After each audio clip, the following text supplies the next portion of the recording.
Hello, I'm Mary Beth Jacobs, and I would like to go over some stitch anatomy of the Old Norwegian or German twisted cast on.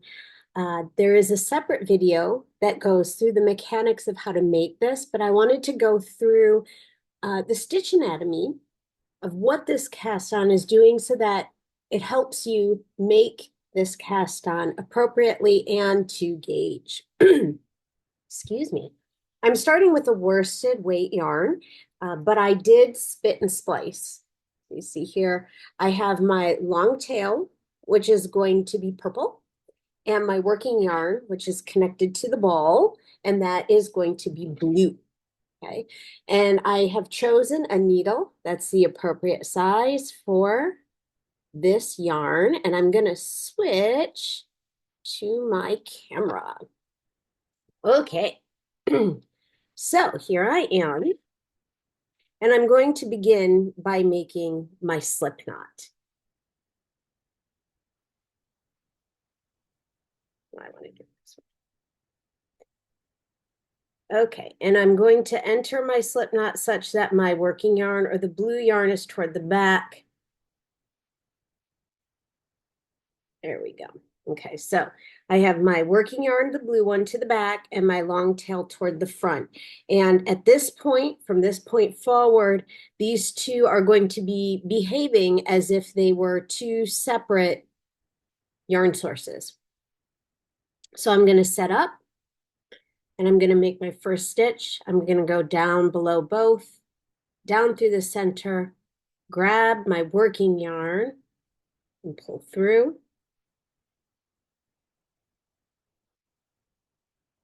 Down through both, through the center, pick up my working yarn.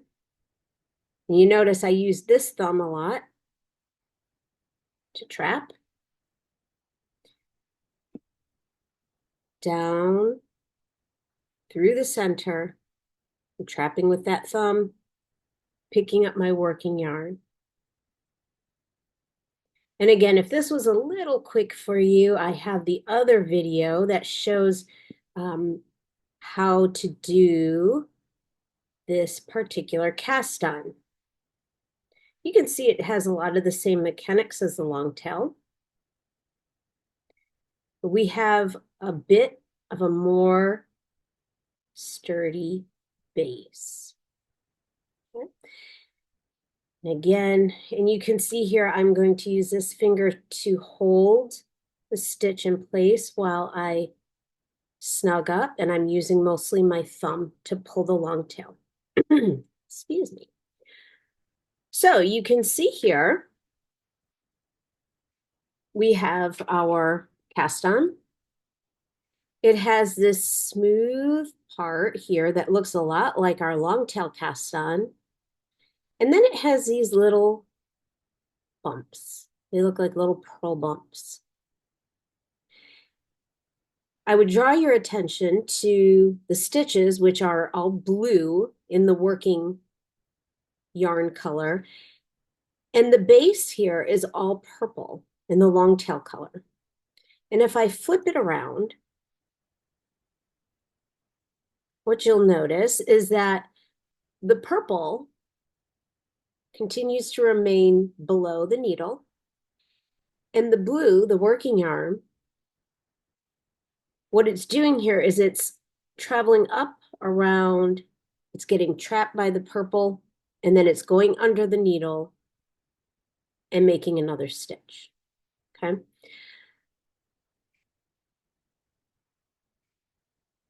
Essentially, the pattern that the blue is taking is it's going like this, okay? And you can see here when I twirl the yarn like this, it's properly hitched like a knit stitch should be.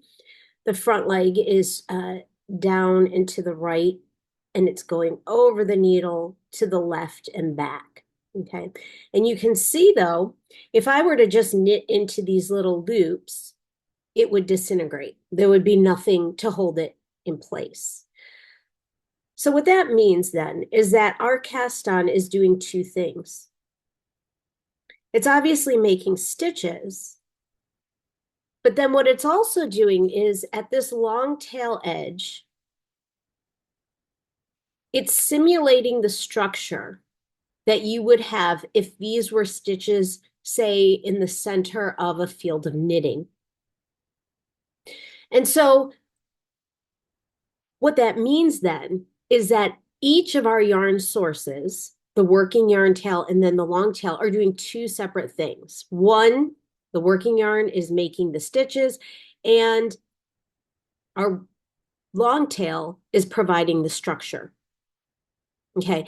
And so what that means then is that we actually have two gauges here. And these two yarns, if you notice, they act very independently. They are doing very different functions. The working yarn, which is making our stitch, the gauge for that is determined when we make our needle choice. Okay, so we basically use our needle choice only to affect these stitches. Now, when most people have tightness in their cast-ons, it's actually at this edge here, this long tail edge. But as you see, if I look at front and then at back, this long tail piece never actually interacts with the needle. It only ever sits below it. Okay, so if you ever hear a solution for a cast on that's too tight, meaning usually that it binds, it doesn't stretch, if someone suggests to change the needle size, they've actually done nothing to address the tension of this long tail piece here, because this is acting independent of the needle. And so what they've actually done is they've introduced a distortion engage into these stitches here and done nothing to address any distortion that might exist in this long tail. Okay. What this also means is that, as you see, this does not interact. The purple does not interact with the needle at all. That means that the tension on this is 100% on us as the knitter. How we make it. The needle is not culpable because it's not involved. It's us. This is how we set it up. So we have to focus on how we tension this long tail piece. Okay. So I'm going to pull this apart. And one of the first things that we want to do as knitters is start getting good mental images in our head. And so the first thing that we're going to do is we're going to measure out about what an inch is on our needle. Okay, so about there. If I want to go from tip, it'd be about here, but I'm going to go on the blue part here. And the reason I want to do this is because I want to start to develop a mental picture of what this should look like. This particular yarn should be at about 5 stitches per inch. Okay. And so if I'm going to eyeball this on my ruler, that would put a stitch roughly maybe here, 1, 2, 3, 4, 5. Right. So my third stitch would be would be right here at the 1/2 inch mark. And then I would center 2 on this side and 2 on that side. Okay. And I'm doing that so that I can kind of get an eyeball idea in my head, a ballpark of what this should look like on the needle. So let's try this again, knowing now our mental picture. So again, I'm going to make my slip knot. And I have my working yarn toward the back, whose tension is determined by the needle. And I have my long tail at the front, whose tension is determined by me, the knitter. So I'm going to go ahead and make my first stitch. And I'm catching my working yarn. And I remember what I had just done with my ruler, and that looks like it might be at about gauge, that distance, okay?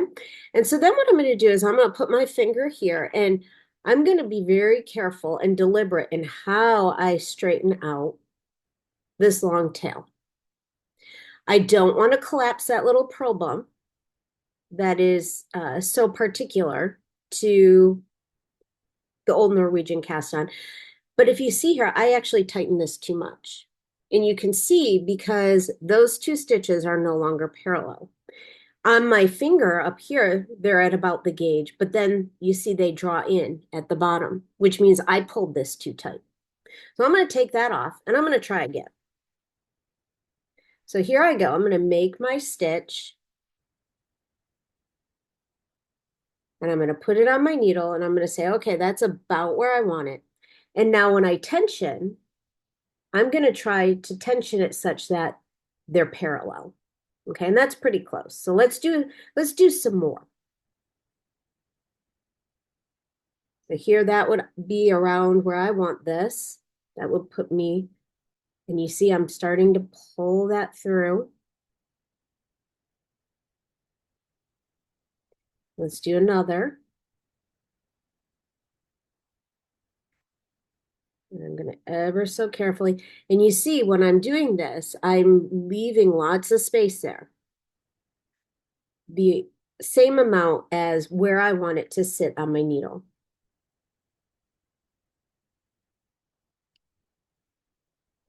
Careful not to collapse that nice little pearl bump.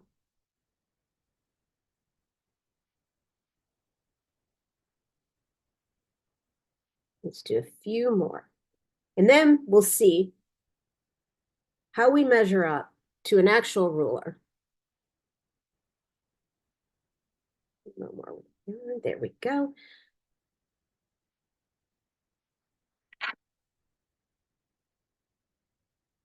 So let's see how we measure up.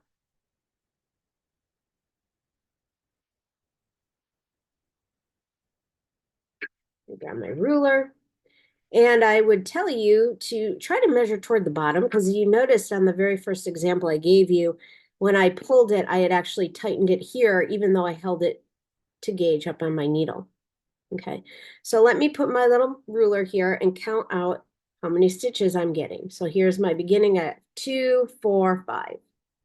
Okay, so I have 5 stitches to the inch, which is about what we want for this type of yarn. And it doesn't have to be absolutely perfect. It has to be ballpark range. Okay. So when I pull, you see this will pull. When it's just resting, it's not sloppy. It's nice and even.